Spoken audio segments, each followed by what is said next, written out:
Deezener and Co. Hello, can you hear me? Testing. Yes, indeedy. Happy birthday to you. Oh. Happy birthday to you. Happy birthday, Secondhand Haunting! Where we read stories from normally a secondhand book I found in a secondhand shop and try and make sense of them. Fun of them. Sense of them? Fun of them. Sense of them. Happy birthday to them. Well, actually, no, it's not the show's birthday. No, it's mine. It's Callum's birthday. Everyone leave a comment and a review saying, "We love you, Callum. Happy birthday." Yeah, well, yeah, shucks. I would be chuffed if you do that. But this is a little bit non-standard today, Amber, right? Yeah. We don't have a second-hand book from a second-hand shop. No. Because you got me a book for my birthday. Yeah, Bookazine. A Bookazine, yeah. What? Explain yourself. Well, I went to a newsagent to get a gift bag for your birthday present, which you are wearing right now. Oh, yes. Yes, it. listeners will remember last time I teased that I might be getting a nightcap for my birthday to go with my gown. And, well, check out Instagram, guys. And so I went to get a gift bag for it, and while I was in the newsagent, I walked past the magazine racks of all the special interest hobby magazines, and there was the History of Ghosts Bookazine. Yeah, so I guess there's a periodical called All About History, and they've done a one-off History of Ghosts, Horrible Hauntings and Chilling Tales.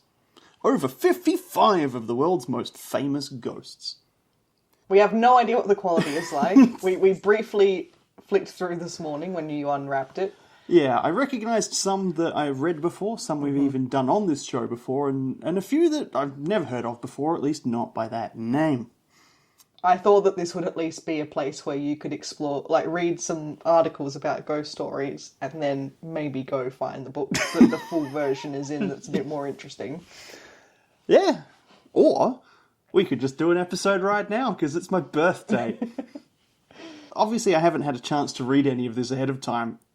Should we just, pick a random page and see what's in here? Yeah, I think so. All right. Oh, there is a table of contents. What kind of things can we find in the history of ghosts? That's true. Look, okay, so Maybe there might be something that calls to us. I've looked ahead enough to realise that there's probably 3 chapters that we want to be focusing on. Okay. Which is a good 3/5 of the book. Yeah. The Bookazine, Callum. The Bookazine, I will try my best. All right, welcome to Secondhand Haunting, where we read stories out of a first-hand Bookazine. Well, I think it does count as second-hand, because they... briefly in your possession. They ripped these stories from other publications. I think you'll find that's why I called the show what I did. Yeah. These aren't first-hand accounts from their researchers. No, none of them are. Sorry. I'm determined to keep this cap on as long as possible. I will shed every other article of clothing to keep cool. Oh.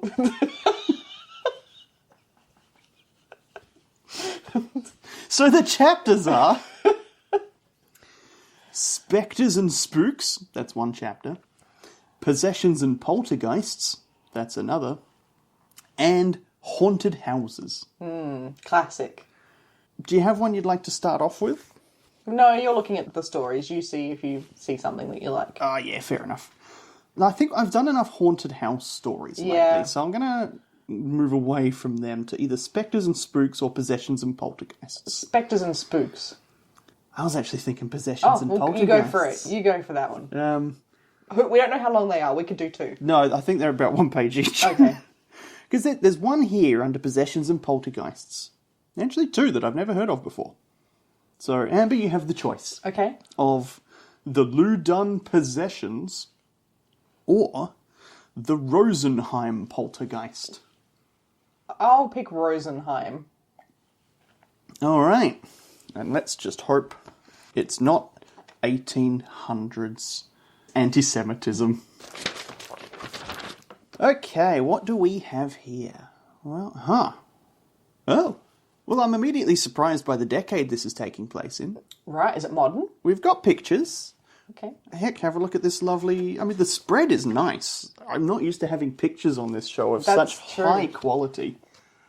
Oh, wow, lovely Christmas tree and stuff. I know, I guess we're well outside of Christmas time now, but whatever. I'm not going to pick another story. We have some captions. I'm going to read this one before, I think.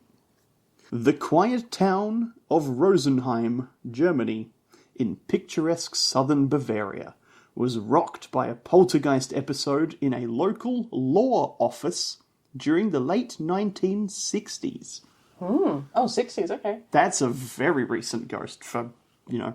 Living memory, right, for people. Yeah, or dead memory. Do we get many stories from Germany, normally? Because you probably don't have any books that are... Well, yeah, that's a good point. There are, I want to say maybe one or two that I've come across, but ghost story books tend to be published and written in the same country that they're about. So there would be German ghost books, but we probably don't have them because they're written in German and they're published in Germany. Yeah. Yeah. It takes a very notable book to get translated. Yeah. From my experience. Okay. We have another inset photo here. I don't know if you saw that one. It was like a woman in a corridor? Yep, you've described it perfectly. We have Anne-Marie Schaberl, a 19-year-old secretary in a law firm in Rosenheim, Germany, was suspected as the source of poltergeist activity there. Right. Well, we're at least in the country that originated the term poltergeist. Yeah, and God forbid a woman have hobbies, At the risk of repeating myself, I shall begin the actual text on the actual page of the actual story. Of the actual alleged event. The Rosenheim Poltergeist. The Rosenheim Poltergeist was apparently triggered by the presence of a young secretary creating disturbances in a Bavarian law office. Written by Michael E. Haskew. So I guess this whole book would have been written by like a dozen different people. Yep. Yeah, that makes sense. When the lights began to flicker, a painting rotated on its wall mounting. Oh, it's a strong open. That's already new. Rotated. Yeah. Huh. Alright. I'm picturing like a full 360-degree rotation. So am I. That's not what really happened, though, is it? There was a minor earthquake and it rocked. The copier spontaneously leaked fluid. I mean, if it's happening at the same time that the painting's moving... Then, yeah, it's probably an earthquake. Well, they said... And the lights were going on and off. Yeah. Earthquake. I think they would have noticed if there was an earthquake. I mean, it sounds to me like they've very definitely noticed 3 very obvious signs of an earthquake. And may just be leaving out the 4th. A printer's spontaneously leaking fluid. I honestly didn't know we had copying machines in the 1960s. That feels like a later invention. Well, no, it's probably just very early. Yeah, so it probably didn't work very well. The size of a house. Yeah. Okay, so the thing that's shaking the house is the copier itself operating. Isn't like the fax machines really old, things like that? Yes, yeah. I know they were around at the same time as like Abraham Lincoln or something. Yeah. Technically.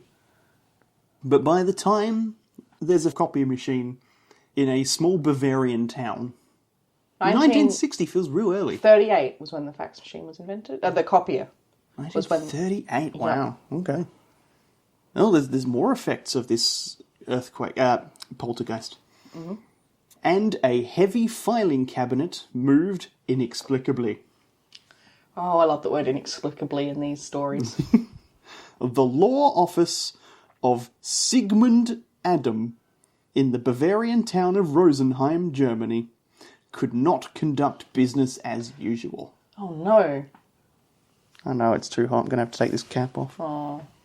This picture looks like it's Christmas. Like, is someone just trying to get an early day off? That's a lot of effort to go to get a day off. Like, at that point, just do your work and go home at the end of the day. Okay, Scrooge. Further, staff members denied making repeated calls to a time of day telephone number as the firm was charged for each one. Wow, someone really wanted to go home. Yeah. Is it 5 o'clock yet? I don't know. Let me find out. For our younger listeners, a time-of-day telephone number is a telephone number that you could call and it would speak to you mechanically the time of the day. We don't have listeners that young. I don't know. Do we? I haven't seen your, who knows? Your breakdowns. Okay, for listeners that old, a time-of-day telephone machine... Wow. And eerily, on further inspection of records, it was determined that the calls were sometimes made in rapid succession. As many as 6 per what? Would you like to guess? Minute? Yep. Oh my god. That whole office wants to go home. Yeah. Everyone in their own cubicle is ringing. We're going to make it more expensive to keep us employed the afternoon by constantly ringing this number than it would be to let us go home. 63, is that like the rotary dial, or is that... Ooh. Like, just imagine the entire office, just all the rotary dials. Oh, God, yeah. Was it late 1960s? So, yeah, probably. For the record, push-button telephones were invented in the early 60s, but really only became popular in the 70s. So I think it's safe to assume for the rest of this story that we are talking about rotary dial phones. The questions mounted. What time is it? Is it 5 o'clock yet? When will it be 5 o'clock? More than 600 calls were made during a 5-week period. Even though the telephones were unplugged.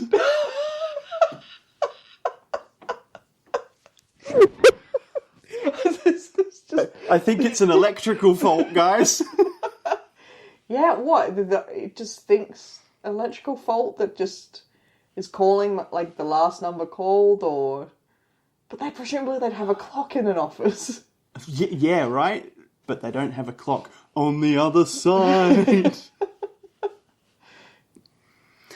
In one 15-minute interval, the number was dialed 46 times. Okay. An impossible feat for the technology of the late 1960s to accomplish. Yeah, because it would be rotary if it was phone. they couldn't dial it that many times. Yeah. Yeah, so you'd be doing it, what's that, 3 times a minute? 20 seconds to complete a dial? Depends how long. I think you could do it. Depends how long the number is. We don't know what the number for time of day check. If it's a clock number, it would be like a 112 or something, maybe, right? yeah. Surely. The Germans are painfully efficient. Yeah.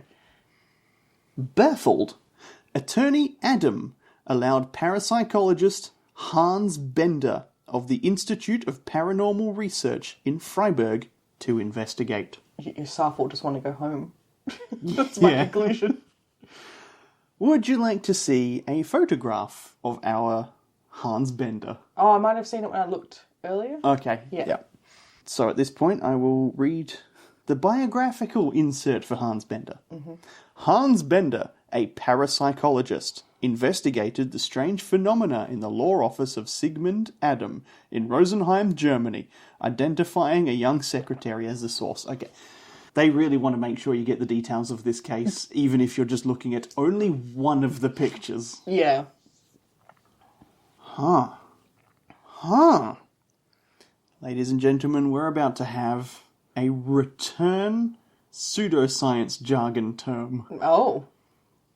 Bender attributed the phenomena to, quote, recurrent spontaneous psychokinesis, which you may remember as RSPK from, like, several episodes ago. Oh, okay. I wasn't on that one, I'm guessing. No, I think that was with Justin. And I suppose if it's the same institute investigating it, that's the label they put on this stuff. Or it's literally the same guy. Mm. You knock on the door of the Institute of Paranormal Research. There's one office with one chair and one guy in it. And the source of the poltergeist disturbance as Secretary Annabelle Chaberl, a 19-year-old woman who was experiencing anxiety over a recently dissolved engagement and difficulties with her job. I don't know where to start with that. Oh, poor girl. Yeah, it's...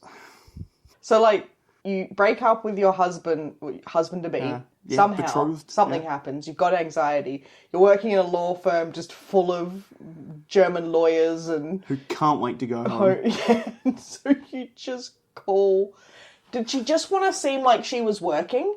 Did she just want to make it look like she was doing something? And so she just, like, called the time. on the phone. So it looked like she was busy? I think you're on the right track, but let me posit an alternative. Because one person can't dial that much that quickly. They mentioned earlier. What if everyone sees her coming? She walks into the room and they're like, shit, look busy, look busy! Call the... I'll call the phone. It'll sound like there's a voice coming through, so it will sound like I'm having a conversation with someone. You can sort of be like, no, I'm on the phone. Yeah.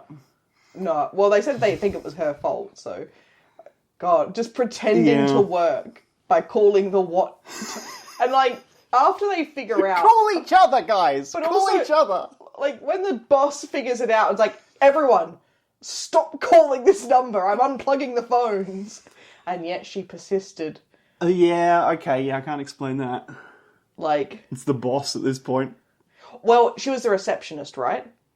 Oh. Right? So you unplug everyone's phone but her phone because you still need business to come in. Well, we trust Anne-Marie. Yeah. The painting in the office was actually filmed while rotating. Oh. And electrical anomalies were recorded by professionals. Now, let's remember that sometimes when ghost hunters are like, look, it moved! It's like the tiniest, like... minuscule movement. And they're like, yeah! What a shame we have a 2D medium. Yeah. I would like to see that footage. I wonder if we could look it up. Yeah, go on in. What's the, Rosenheim. That's Rosenheim. Rosenheim Poltergeist. We ended up finding a few videos, none of them showing the painting moving at all. The best we found was a chandelier swinging a bit. However, I did a bit more digging, and it turns out that the rotating painting was later downgraded to merely turning around 120 degrees, which is significantly less than a full rotation, and I still don't even have any evidence of that happening. So, take it as you will. I don't think it happened.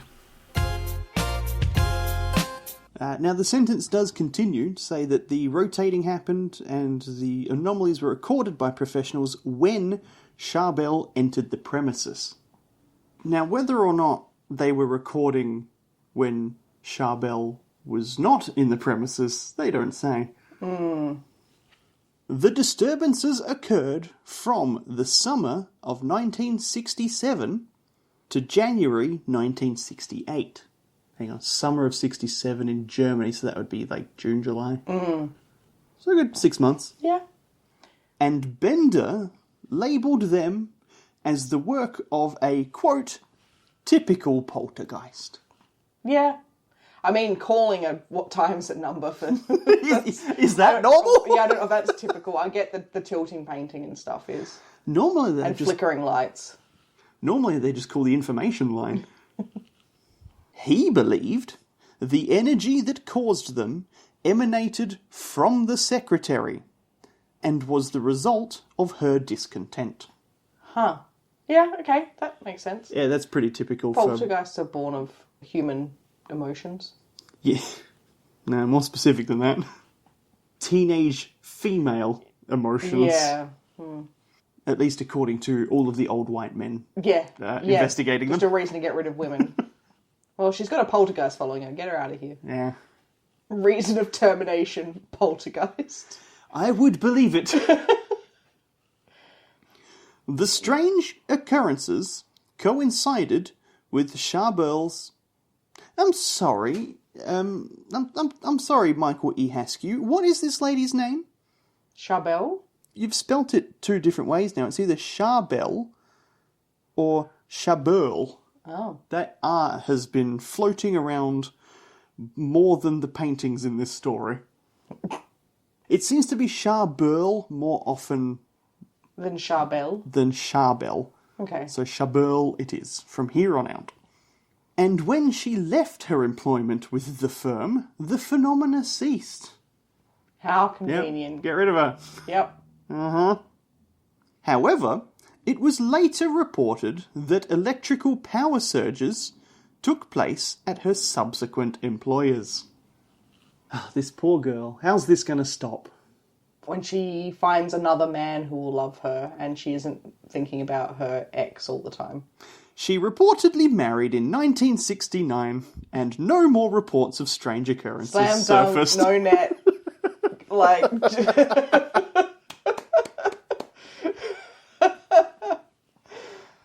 The Rosenheim Poltergeist has been the subject of severe criticism. Oh, that's not the text, that's just me. No, that is Okay. that is in here. Suggesting that Bender's investigation was flawed. Oh, what? How dare they? Germans are nothing if not. You know what? I might not finish that sentence. In an article in the German weekly newspaper, Die Zeit, published in April 1970, the authors asserted that they visited the law offices and found wires attached to various objects that, when manipulated, would cause them to move. Sorry, when? I mean, I've heard of German engineering, but that's amazing. Anyway, but when did they go in there? Because she's been gone for 2 years. Yeah. So when did they go in? Yeah, it feels like maybe she might have been kicked out. why were you- on the day that she's fired, barred from re-entry, so she didn't have a chance to clean up. Maybe, but it's like, why have they been sitting on this? Well, they only went. Yeah. They visited. It doesn't say when they When they visited. visited, yeah, interesting. Which they could also be lying about this. Yeah. I tend to believe that's probably what's going on here. Yeah. But- You could probably even look up that newspaper article if they have records. Oh yeah, that's Die Zeit, Derzeit, which I think. What does that mean? The time. It's the Times. Yeah. Yeah. But the German one. Another stated that no complete report of the Bender investigation has ever been made public. Release the files, release the Bender investigation. A third asserted that equipment used to measure changes in electrical current had been produced fraudulently. Why are so many people getting in on this? Direct evidence of a hoax. Oh, Because it sells papers, yeah, you I see. guess so. Now, I happen to have one of these pieces of Yeah. equipment. That was your Christmas gift to me. I haven't used it much yet, but I'll say it tells me that the microwave is haunted when it's running. Now, that might be troubling for a number of reasons, but I think the ghost is probably not one of them. Neither proven beyond doubt nor totally debunked, the Rosenheim poltergeist remains the object of curiosity to this day. The end. Wow. Poor woman. Good for her for setting up a haunting rig and calling the number that many times an hour.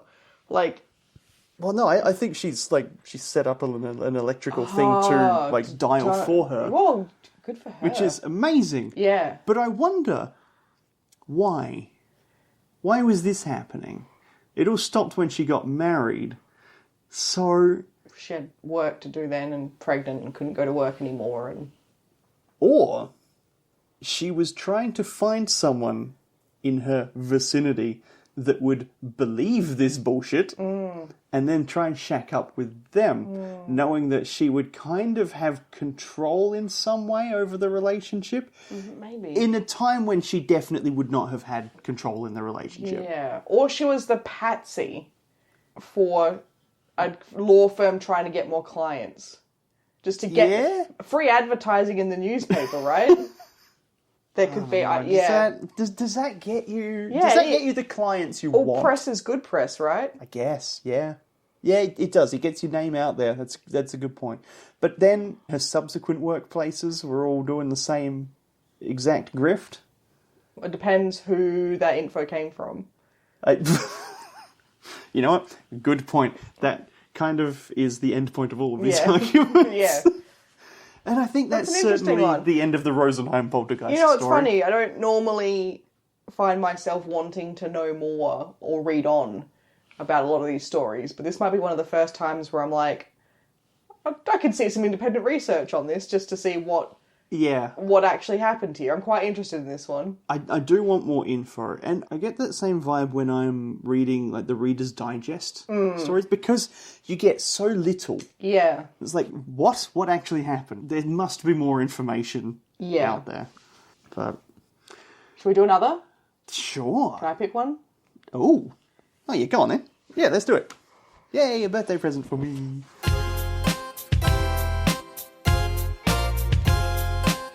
Okay. Well, while we were on a break, I had a look, Uh-huh. and I think I'm drawn to this story. Ooh, The Lady in Red. What section are we in there? Spectres and Spooks. Spectres and spooks. All right. So there's we're away from poltergeists and possessions. Yes. So this is probably going to be more traditional ghost situations. I think so. There's an illustration. We don't normally get many illustrations, No. but it's of a woman in a red low-back dress, and I don't know who she is yet, but it says in the caption, Martha filled her room with the colour red, hanging red curtains and wearing red clothes. I see a black room. I want to paint it red. Sorry, just again, the title of this story, Haunting? The Lady in Red. Okay. Okay, and It's reading to me. what's it called? The byline? Sure. The subheading? Yeah. Two red wraiths haunt the students of Huntingdon College, encouraging them to befriend one another and care for outsiders. Oh. Yeah. How dare you? How dare you pick a wholesome story to end tonight? Written by Joanna Elphick. Okay. So two red wraiths, and what was the name of was it Huntington College? Huntingdon. Huntingdon College. Okay. That must be English. It is not. Oh. There is a picture of Huntingdon College, and it says, the Alabama Women's College in 1918, around the time that Martha was a student. Oh, okay. Sorry, England. You exported some dumb place names. Should we start the story? Go for it. Originally, during the late 1800s, the Women's College of Alabama was located in Tuskegee. Tuskegee? Yes. I'm guessing that's the same as the famous airmen. And it was here that the first Red Lady was seen.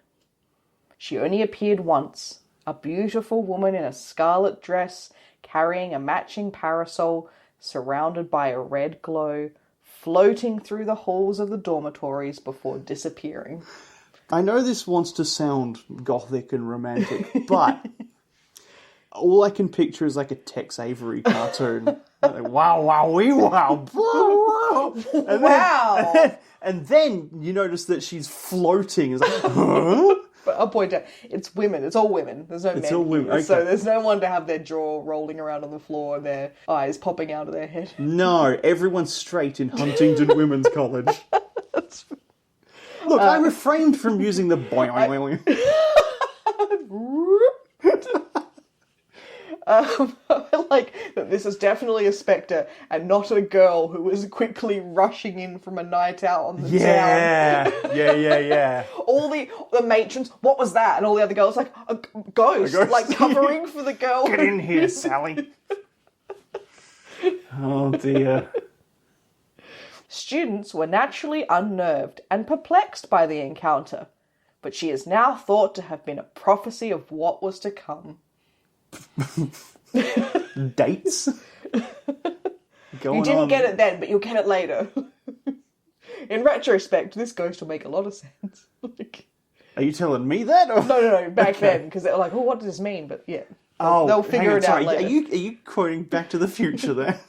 Kind of. Your kids will love this one. Yeah. The second Red Lady occurred in Shit, we got past the first one quick. Okay. Yeah, it's capitalized, Red Lady. Red Lady. I don't know what that was. It's Red Rum, but Red Lady. Red Lady. Red Lady. Yidal Red... No, I'm trying to do... Oh, you're a Red Lady backwards in the mirror. You're in an advantage there. You've actually got the words in front of you. Yidal Der. Yidal Der. Yidal Der. Yidal Der. I think I've veered back into Tex Avery now.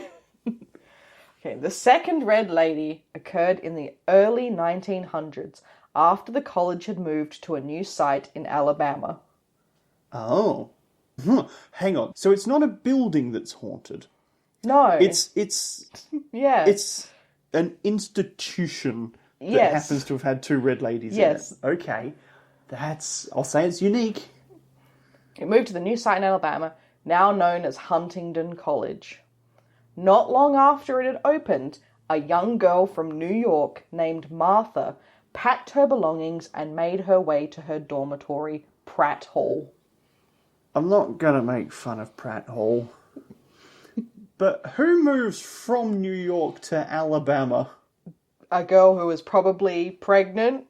Oh, shit. Yeah. Good point. Also, when early 1900s? Yes. Okay. Yes, and the photo here is 1918, which was around the time Martha was a student. 1918? Yeah. Around... okay. Yeah, we don't know when she was there, though. Yeah. I think she's not trying to escape potential World War One. I think you're No. right. She's pregnant. She's preggers. Or it's like this or prison. Yeah. Or it's like the family are like, Martha's not doing anything with her life. Send her to this women's college. Alabama. But it's a women's college, so it legitimately could be to go study in 1918. Oh, you know what? Good point. But being very cruel when it does actually just sound like maybe they were going to study somewhere they were allowed to go and study. Yeah. Yeah, in 1918, that's cerebellum? No. Antebellum? Actually, it was the very beginning of the interbellum period. So we're in Pratt Hall. Pratt Hall. Hope Not no one Pratt falls. Fall. Yeah, I was going to say, I hope no one falls down. Dressed all in red, Martha made a strange sight as she lugged bags of red material up to her room on the 4th floor. She does love red. Okay. How real is this? You don't know. I take it back. I've known some people. Yeah. Red curtains, a red prayer mat, red ornaments, and a red bedspread were all ceremoniously unpacked. Huh. I guess you are allowed to bring your own curtains to a dorm. Yeah, sure. If they don't have any rules about it. Yeah. Yeah. This was to the astonishment of her new roommate. Coming in. Oh, the roommate! She's just finished decorating in blue. But just remember, there is a ghost story about a woman in red, and suddenly you're in your dorm, and a woman walks in dressed all in red and starts changing the curtains. Is she fucking with us? What's going on here? Okay, I'm going to say it. This is the ultimate pick-me girl. Because it's like you're moving to a college that you know has had a haunting of a woman dressed all in red. Yeah. Maybe you've read about that. And you are like, guess who is going to draw all eyes to her, walking in there dressed all in red. Yeah. I mean, look, I can't think of many times that a bedroom is decorated all in red furnishings. But of the times that I am aware that happens, it's not for wholesome purposes. We know this is a wholesome story, though. Yeah, okay. All right. Let's find out and keep going. I'm pressing circle to doubt, Amber. Other students came to see the strange new pupil, but were instantly put off by her cold and aloof demeanour. It's a pick-me girl. That's what this is. Martha is like I thought they were going to be put off by the charge, the 2 nickels she charged to enter the room. Yeah, did you go and read, oh, me, I guess I am. I like red. I'm just a bit different than everyone, I guess. I'm a bit weird like that. I know what I like. Yeah, I could never have a white curtain. Like, you know, it's just that. And you'd be like, all right, have fun. or she's planning on, like, hacking people up in that room. Doesn't want it to be obvious. She ignored her would-be friends and disregarded any visitors that came calling. This is a fantastic way to start off your, 3-year degree in college. What is it? Treat them mean, keep them lean? No, that's what it... Yeah. Keen. Eventually, people stopped coming round. Yeah, no shit. Yeah, also, thank God. Yeah, and even her roommate moved out. Success. Yeah. She got it. Yeah, she got what she wanted, yeah. This is a continuation of that sentence. Claiming that there was an unpleasant aura about Martha. She's a bitch. Oh, are they going to say she's a ghost, I wonder? Oh, right, anyway. Oh. The dorm president felt sorry for the outsider and decided to move in herself. But after a few weeks of rude and bizarre behaviour, she made the decision to leave. I mean, obviously she ends up dead. So this is not an instruction manual on how to get what you want, no matter how successful that sometimes is. Martha walked... Oh, sorry. This is as the dorm president is leaving. Okay. Martha walked in on her just as she was going and reacted with uncharacteristic emotion. Oh. She raged at the dorm president, accusing her of being a bad friend.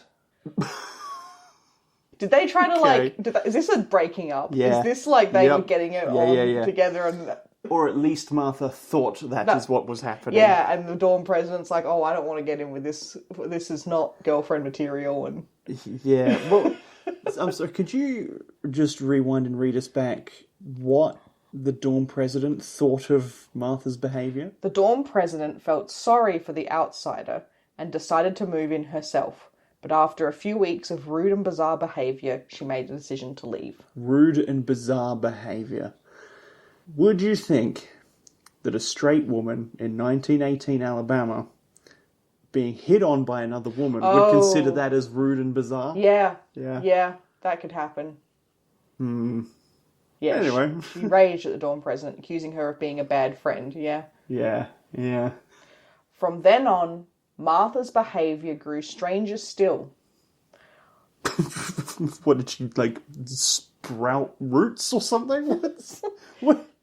Wandering around the bedrooms at night in a trance, whispering under her breath. I'm guessing that means the 2 bedrooms of the dorm that she has access to? Or she's around the bedrooms? Just in the corridors, maybe? Yeah. No matter how we got here, she's gone off the deep end. Yeah. She stopped coming to lessons and missed meal times. Oh, this is beyond seeing red. Until eventually the dorm president went to check in on her. Uh-huh. Little bit of a trigger warning here. How recent has it been on since we had a dead baby? It was last week, I think. An eerie red light emanated from under the door, and when she opened it, a dreadful sight met her eyes. Oh, she had invented rave culture. No? Okay. David Lynch was filming his next masterpiece. She was tuning up Dominic Toretto's latest hot rod. No? She was dying by fire, wasn't she? Martha had slit her wrists, bathing the floor in blood. Is her blood fluorescent? Why is it glowing? What bathing? Wasn't there a red glow emanating from under the door? Oh yeah, there was. What? Yeah, what's glowing? A eerie red light emanated from under the door, yeah. Huh. I mean, oh, poor Martha. Why is she glowing? If she's just put a red shade on a lamp, that would make a red glow, but I think we'd know about that ahead of time, right? Yeah. And that wouldn't be something worth remarking upon because it would just be what her room is like. Yeah. Or did the president just see red coming from out under the door and thought, well, that must be red light, not blood. Oh, poor Martha. Poor president who's got to walk in and see that. Like, that's legitimately... Like, Yeah. that's a real shame. Yeah.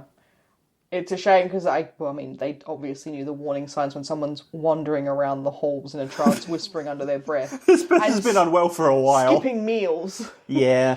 Yeah. I mean, 1918, they mental health is not... Yeah, but I'm amazed she didn't get the tied to the bed treatment.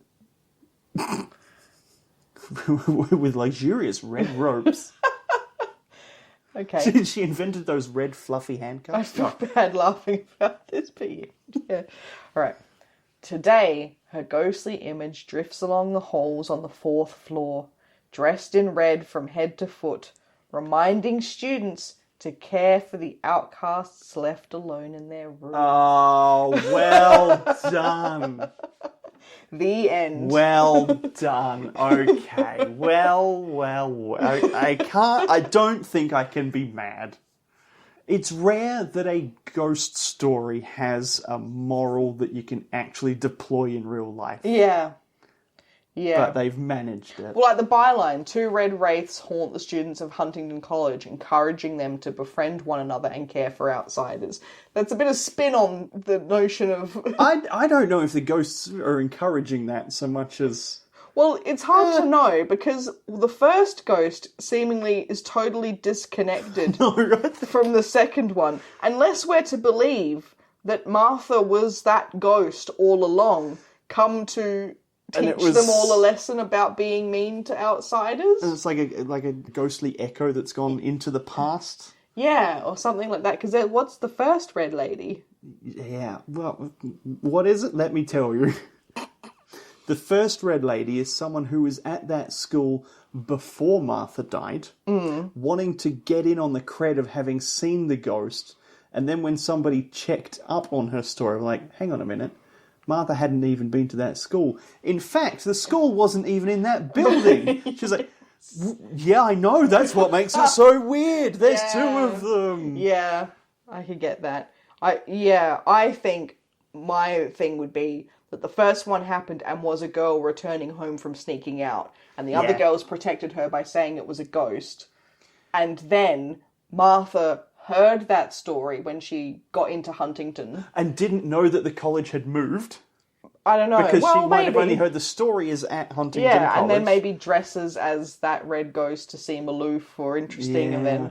because she's that much of an attention seeker, she's not a nice person, and no one really wants to be her friend, and maybe she's a lesbian, and she's confused. Yeah, she's clearly got some troubles, and maybe she's attempting to remedy her situation by ghost pretend. Yeah. Look, people will do weird things. Yeah, as we've just seen, there was a receptionist that might have been calling the time hotline every 5 seconds. It works for some 19-year-old girls. It doesn't work for others. Yeah. Oh, well, thanks for reading that one out. That was a unique story. Yeah, that was a little different to a lot of the ones that we normally hear. I'm going to take a wild guess and say that's because it was written by a woman. Yeah, it was. That was rather a good than reason the to usual pick it. guff that men put forward. And it was all their fault. Yeah. Whereas this one was like, and it taught the other women a valuable lesson about looking out for one another. Yeah, men are just out there like slinging blame everywhere, whereas the women are like, okay, don't let this happen again. We could look after one another and we wouldn't have another Martha situation on our hands. We do not need a third red ghost in this goddamn building. I don't know about you, but I don't think we need a third goddamn ghost story in this episode. I reckon that's probably enough from the new stories. Yeah. I don't want to lean on someone's actual... publication? Yeah. Someone else's livelihood by reading their stuff out. Suffice to say that if you would like to read more stories of this ilk, what was the bookazine called there again? Just History of Ghosts? Horrible Hauntings and Chilly Tales. You can just Google that. I found it on Goodreads, so it's not hard to find. Yeah. One of the chapters is called Geef, the Talking Mongoose. Why didn't you pick that one? Oh, man. Okay, so maybe we will return to this book sometime. Could I also entice you with The Unlucky Mummy? I mean, that could possibly describe any of the 3 potential ghosts we've had in this one. The Unlucky Mummy. You got to be pretty unlucky. The things that have happened to mummies in history? Yeah. Like, half of them got snorted by English aristocracy. Does it get more unlucky than that? Anyway. You can read this in your own time later. I may or may not read it out. I will certainly read it myself. Yep. And we may or may not revisit this book on a future episode of Second-Hand Haunting. Whoa, hold the phone. Well, not the spooky rotary one. We haven't given out any awards for today. Heck, Amber, do you have an MVP for the story? I think I just like the receptionist who just had enough. Well, yeah, and just was calling the number non-stop. Or the fact that she rigged up an electrical pulse. Yeah. Or something. Like, if that was her, amazing. I do want to give it to whoever decided to turn the local Red Lady Ghost story into a life lesson? I want to give it to that person. But I am also going to give it to the person who managed to rig up a 1960s telephone to call the time of day phone 3 times a minute. Yeah, that's amazing. Incredible. Word award is a tricky one, though. It was fairly plain text. Yeah, because it's in a modern magazine. Publication. Yeah. Bookazine. Bookazine. Bookazine! That's my word. It's not quite a book. It's not quite a magazine. It's... it's... I've learnt a word today. It's bookazine, so that's going to be my word award. I like Pratt Hall. Pratt Hall. Yeah. Strong contender. Yeah. I like Pratt Hall, I think. Instead, I'm going to take a guess that it's Mr. Pratt, my MVP. Who, despite his terrible surname... The only man that was... We've got 2 women. I take it back. Double woman episode, and you pick an off-screen man to be your MVP. Yeah, no, good point. It's the phantom phone tamperer. Now, not the ghostly phone tamperer, but the unknown sneaky one. Whoever tapped the phone to call, yeah. Yeah. Back to the outro.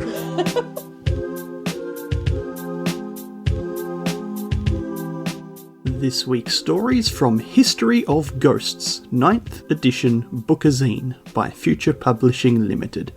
Episode edited by Callum Patrick for the Peas in a Podcast Network.